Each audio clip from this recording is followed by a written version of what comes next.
Hello friends, आप सभी लोग को मेरे यूट्यूब चैनल में स्वागत है। दोस्तों, आज का इस वीडियो में आप लोगों को बताऊंगा, अगर आप लोग को म्यूचुअल फंड करते हो तो आप लोग को पता होगा यहाँ पे डिफरेंट टाइप का फंड्स है। स्मॉल कैप हो गया, मिड कैप हो गया, लार्ज कैप हो गया। तो जो small cap, mid cap, large cap, ये जो फंड है, ये उसका मतलब क्या है? मतलब आप लोग अगर चाहते हो उसमें इन्वेस्टमेंट करने के लिए तो आपको तो पता होना चाहिए ना। तो आज का इस वीडियो में इसके बारे में आज आप लोग को डिटेल जानकारी दूंगा। तो दोस्तों, अगर आप लोग मेरे चैनल में न्यू हो तो चैनल को लाइक कीजिए, सब्सक्राइब कीजिए और शेयर कीजिए। तो चलिए दोस्तों, शुरू करते हैं आज का वीडियो। तो सबसे पहले हम लोग जान लेते हैं जो लार्ज कैप हो गया, मिड कैप हो गया, स्मॉल कैप, ये पहला चीज क्या है। उसके बाद हम लोग जानेंगे फंड के बारे में। तो दोस्तों, स्टॉक मार्केट का जो मार्केट का वैल्यू का हिसाब से आप लोग यहाँ पे देख सकते हो, कंपनी जो अपन classified based on their market capitalisation. तो इसका मतलब मार्केट की वैल्यू से हिसाब से कंपनी आपका तीन कैटेगरी में डिवाइड हुआ है। एक हो गया लार्ज कैप हो गया, एक मिड कैप हो गया और स्मॉल कैप। तो चलिए अभी हम लोग जान लेते हैं मार्केट कैपिटलाइजेशन क्या है। तो अगर आप लोग को मार्केट कैपिटलाइजेशन के बारे में बात करते हो तो मार्केट कैपिटलाइजेशन कुछ नहीं, ये मार्केट का कोई भी कंपनी का आज का डेट में जितना सारा शेयर है उनका शेयर होल्डर के पास है, आज का डेट में उसका क्या वैल्यू है, उसको बोला जाता है मार्केट कैपिटलाइजेशन। अगर आप लोग मार्केट कैपिटलाइजेशन को कैलकुलेट करना चाहते हो तो आपको क्या करना है, जितना उनका शेयर होल्डर के पास जितना शेयर है और उसी डेट में, जिस डेट में आप लोग को उसका मार्केट कैपिटलाइजेशन का वैल्यू कैलकुलेट करना चाहते हो, उसी डेट में एक शेयर का वैल्यू कितना है उसका आप लोग मल्टीप्लाई करके आप लोग को उसका मार्केट का जो वैल्यू है आप लोग को कैलकुलेट कर सकते हो। तो चलिए मैं आपको बता देता हूँ, एक एग्जांपल मैं आपको दे देता हूँ, आपको मार्केट कैपिटलाइजेशन आपको कैसे कैलकुलेट किया जाता है। अगर मान लीजिए एक कंपनी के पास 10 लाख का शेयर है और एक शेयर का वैल्यू हो गया आपका 100 रुपया हो गया, तो उसका आज का जो मार्केट का वैल्यू कितना होगा आप लोग यहाँ पे देख सकते हो। 10 लाख टोटल शेयर है इंटू 100, टोटल उसका 1000 लाख उसका मार्केट वैल्यू हो जाएगा। तो इसको बोला जाता है मार्केट कैपिटलाइजेशन। तो उस मार्केट कैपिटलाइजेशन को बेस करके आपका नॉर्मल तीन फंड है। तो जो लार्ज कैप, मिड कैप और जो स्मॉल कैप स्टॉक हो गया, ये कौन कौन सा स्टॉक हो गया अगर आप लोग देखते हो यहाँ पे, तो रिलायंस इंडस्ट्री हो गया, टाटा टीसीएस हो गया, ये आपका हो गया लार्ज कैप कंपनी। नॉर्मली जो लार्ज कैप कंपनी का मार्केट वैल्यू ज्यादा रहता है और उनका जो लिस्टिंग होता है टॉप 100 में, ये होता है जो लार्ज कैप का फंड्स। आप लोग यहाँ पे देख सकते हो शेयर वगैरह, जो मार्केट कैपेसिटी आपको करोड़ में दिखा रहे हैं ना, आप लोग यहाँ पे उसको देख सकते हो। उस तरह से अगर आप लोग देखोगे यहाँ पे मिड कैप का, जिसका मार्केट कैपिटलाइजेशन 5000 से 20,000 का अंदर में होता है, यहाँ पे उसका स्टॉक आप सारे देख सकते हो और यहाँ पे जो मार्केट का कैपेसिटी है आप लोग यहाँ पे करोड़ में देख सकते हो। जैसे हीरो मोटोकॉर्प हो गया, टीवी इन्वेस्टमेंट हो गया। उस तरह से आप लोग यहाँ पे स्मॉल कैप को स्टॉक को चेक कर सकते हो। तो आपका जो स्मॉल कैप स्टॉक्स क्या क्या होगा आप लोग यहाँ पे देख सकते हो, उसका भी मार्केट कैपिटलाइजेशन आप लोग यहाँ पे सारी चीजें देख सकते हो। तो चलिए अभी हम लोग बात कर ले जो म्यूचुअल फंड का। तो लार्ज कैप म्यूचुअल फंड क्या है? अगर आप लोग देखते हो लार्ज कैप म्यूचुअल फंड, तो फ्रेंड्स जो स्टॉक मार्केट में टॉप 100 स्टॉक्स है जो कि मार्केट कैपिटलाइजेशन का बेस में क्लासिफाई किया जाता है, वो लार्ज कैप स्टॉक्स उसको बोला जाता है। तो फ्रेंड्स जो लार्ज कैप स्टॉक है उनका जो मार्केट का वैल्यू 20,000 करोड़ से उनका ज्यादा होता है। तो फ्रेंड्स जो म्यूचुअल फंड अपना होल्डिंग में ज्यादातर स्टॉक या मेजोरिटी स्टॉक उसका लार्ज कैप का होता है, उस फंड को आप लोग लार्ज कैप म्यूचुअल फंड आप लोग बोल सकते हो। तो उस टाइप का आपका हो गया मिड कैप फंड हो गया। तो 1 से 250 का अंदर में जितना सारा कंपनी होता है डिपेंडिंग ऑन मार्केट कैपिटलाइजेशन, उसको बोला जाता है मिड कैप स्टॉक्स। तो नॉर्मली जो मिड कैप स्टॉक है उनका जो मार्केट का वैल्यूएशन होता है नॉर्मल 5,000 करोड़ से 20,000 करोड़ का अंदर में रहता है या उससे भी ज्यादा रहता है।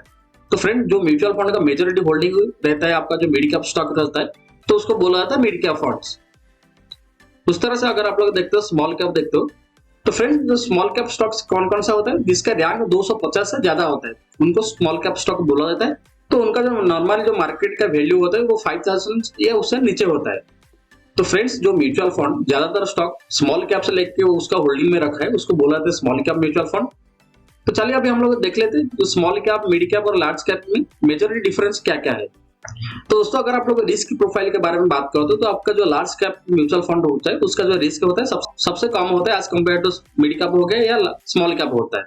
मिड कैप का जो रिस्क प्रोफाइल होता है जो लार्ज कैप हो गया या मिड कैप का उसका बीच में रहता है। तो दोस्तों जो स्मॉल कैप म्यूचुअल फंड रहता है उसका रिस्क ज्यादा रहता है और उसका जो रिटर्न वो हाई रहता है। तो दोस्तों इस तरह से अगर आप लोग लिक्विडिटी एंड वोलेटिलिटी देखते हो, तो अगर आप लोग बात करते हो लिक्विडिटी का, तो लिक्विडिटी होता है वॉल्यूम होता है, कितना वॉल्यूम का जो स्टॉक है आप लोग का ट्रेडिंग होता है। वोलेटिलिटी क्या होता है? वोलेटिलिटी आपका जो अप डाउन होता है, जो मार्केट का कोई अगर कोई सेंसेशनल न्यूज आता है कोई भी स्टॉक के बारे में, उसका ऊपर नीचे कितना होता है तो उसको वोलेटिलिटी माना जाता है। तो दोस्तों अगर आप लोग देखते हो लार्ज कैप फंड, तो उनका जो वोलेटिलिटी रहता है सबसे कम रहता है। उस टाइप का अगर आप लोग देखते हो मिड कैप फंड, उसका जो वोलेटिलिटी लार्ज कैप और स्मॉल कैप का बीच में रहता है। और स्मॉल कैप अगर आप लोग देखते हो उसका जो वोलेटिलिटी सबसे ज्यादा रहता है। अगर आप लोग रिटर्न के बारे में बात करते हो तो लार्ज कैप फंड का आप लोग को स्टेडी रिटर्न मिलता है। अगर आप लोग रिटर्न को कैलकुलेट करते हैं लास्ट 5 साल को एवरेज रिटर्न आपको 7 से 10% का आपको रिटर्न मिलता है। उस टाइप का अगर आप लोग मिड कैप का फंड देखते हो उसका जो रिटर्न है लार्ज कैप से ज्यादा रहता है और स्मॉल कैप से आपका कम रहता है। अगर आप लोग स्मॉल कैप फंड के बारे में बोलते हो तो उनका जो रिस्क है वो सबसे ज्यादा रहता है और उनका जो रिटर्न रहता है सबसे हाई रहता है। तो एवरेज रिटर्न अगर आप लोग देखते हो लास्ट 5 ईयर का मिनिमम 15% से आपको रिटर्न मिलता है, 15% या ज्यादा उससे रिटर्न मिलता है। अगर आप लोग ग्रोथ के बारे में बात करेंगे तो लार्ज कैप कंपनी जितना सारा बड़ा बड़ा कंपनी रहते हैं उनका रेपुटेशन अच्छा है और उनका चांसेस ज्यादा रहता है कि हाई ग्रोथ देने के लिए। उस टाइप का मिड कैप फंड अगर आप लोग देखते हो उसका जो मॉडरेट पोटेंशियल फॉर ग्रोथ रहता है, स्मॉल कैप को कंसीडर आप मोर ग्रोथ पोटेंशियल देना large cap and mid cap. तो चलिए अभी मैं आप लोगों को दिखा देता हूँ तो large cap mutual fund, small cap mutual fund और जो मिड कैप म्यूचुअल फंड उसका रिटर्न क्या है, उसका रिस्क प्रोफाइल क्या है, चलिए मैं आपको दिखा देता हूँ। तो सबसे पहले मैं आप लोगों को दिखा देता हूँ स्मॉल कैप म्यूचुअल फंड का। तो आप लोग यहाँ पे देख सकते हो ये सारा स्मॉल कैप म्यूचुअल फंड है, क्वांट स्मॉल है, निप्पॉन इंडिया। आप लोग यहाँ पे उसका रिटर्न भी देख सकते हो depending on year, last 1 year अगर आप लोग देखते हो या 3 ईयर, ये सारे आपको यहाँ पे रिटर्न शो कर रहा है। अगर आप लोग कोई भी फंड का अंदर में जाते हो आप लोग यहाँ पे देख सकते हैं रिस्क प्रोफाइल। अगर आप लोग नीचे जाते हो उनका होल्डिंग में जाते हो तो आपको मेजॉरिटी जो स्टॉक है आपको स्मॉल कैप के यहाँ पे मिलेगा क्योंकि ये स्मॉल कैप म्यूचुअल फंड है। तो इस तरह से अगर आप लोग मिड कैप फंड को जाते हो जैसे मैं आपको बोला रिटर्न आपका 10 से 15% का अंदर में रहता है। आप लोग यहाँ पे देख सकते हो इस टाइप का आपको रिटर्न मिलता है। अगर आप लोग कोई भी म्यूचुअल फंड का ऊपर क्लिक करते हो तो आपको उसका जो रिस्क प्रोफाइल है आपको मिल जाएगा यहाँ पे। उसके साथ ही साथ उसका जो होल्डिंग में कौन कौन सा स्टॉक है और किस टाइप का स्टॉक है ये रखा है, जैसे लार्ज कैप स्टॉक है या मिड कैप स्टॉक है तो उसका आप लोग को मिलेगा मेजॉरिटी जो स्टॉक है आपको मिड कैप का स्टॉक आपको यहाँ पे मिलेगा। उस तरह से अगर आप लोग लार्ज कैप म्यूचुअल फंड को जाते हो तो आप लोग यहाँ पे रिटर्न देख सकते हो, जैसे मैं आपको बोला था 7 से 10% का अंदर में आपको रिटर्न यहाँ पे रहता है। आप लोग यहाँ पे देख सकते हो बहुत सारे रिटर्न यहाँ पे 7 से 10%। अगर कोई भी म्यूचुअल फंड का ऊपर आप लोग क्लिक करते हो, अगर आप लोग उसका पोर्टफोलियो में जाते हो तो उसका जो मेजॉरिटी स्टॉक है आपको लार्ज कैप फंड का आपको मिलेगा। तो दोस्तों ये हो गया आपका जो बेसिक डिफरेंस होगा या बेसिक आपका जानकारी हो गया लार्ज कैप, मिड कैप और स्मॉल कैप म्यूचुअल फंड क्या क्या होता है। दोस्तों अभी आपको सवाल आ रहा होगा तो मैं कहाँ पे इन्वेस्टमेंट करूंगा।